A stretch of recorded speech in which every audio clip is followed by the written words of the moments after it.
সুপ্রিয় দর্শক, আসসালামু আলাইকুম। নিউজ বাংলা আপনাদের স্বাগত জানাচ্ছি। আমি মোহাম্মদ জিয়াউদ্দিন।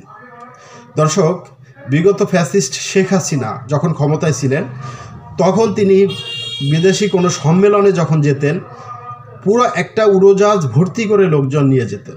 মনে হচ্ছিল যেন তিনি পিকনিকে গিয়েছিলেন।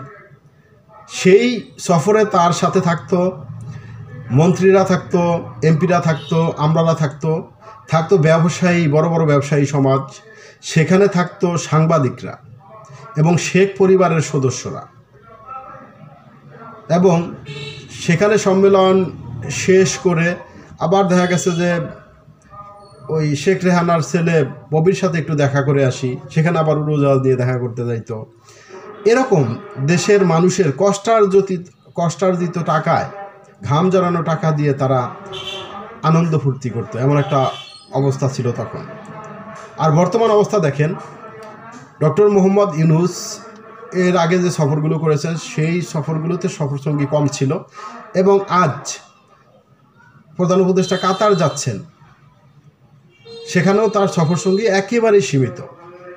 দর্শক, খবরে বলা হয়েছে প্রধান উপদেষ্টা অধ্যাপক ডক্টর মোহাম্মদ ইউনূস 4 দিনের সরকারি সফরে আজ কাতারের রাজধানী দোহার উদ্দেশ্যে রওনা দেবেন।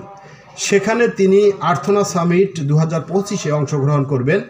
অধ্যাপক ইউনূস কাতারের আমির শেখ তামিম বিন হামাদ আল থানির আমন্ত্রণে এ সফরে যাচ্ছেন বলে জানিয়েছেন প্রধান উপদেষ্টার উপপ্রেস সচিব আবুল কালাম আজাদ মজুমদার বলেন, সামিটে অংশ নেওয়ার পাশাপাশি কাতারের আমিরের সঙ্গে প্রধান উপদেষ্টার বৈঠক হওয়ার সম্ভাবনা রয়েছে। পররাষ্ট্র উপদেষ্টা মোহাম্মদ তৌহিদ হোসেন, জ্বালানি উপদেষ্টা মোহাম্মদ ফাউজুল কবির খান এবং শিল্প উপদেষ্টা আদিলুর রহমান খান প্রধান উপদেষ্টার সফরসঙ্গী হিসেবে থাকবেন বলে জানা গেছে। দেশের ইতিহাসে প্রথমবারের মতো বাংলাদেশের 4 জন জাতীয় নারী ক্রীড়াবিদ প্রধান উপদেষ্টার সফরসঙ্গী হিসেবে কাতারে যাচ্ছেন। এই নারী ক্রীড়াবিদরা যাচ্ছেন এজন্য যে তরুণদের উৎসাহিত করার জন্য মূলত এই নারী ক্রীড়াবিদদের নিয়ে যাচ্ছেন, এটা আমার ধারণা। 4 ক্রীড়াবিদ হলেন ফুটবলার আফিদা খন্দকার ও শাহেদা আক্তার রিপা এবং ক্রিকেটার সুমাইয়া আক্তার ও শারমিন সুলতানা।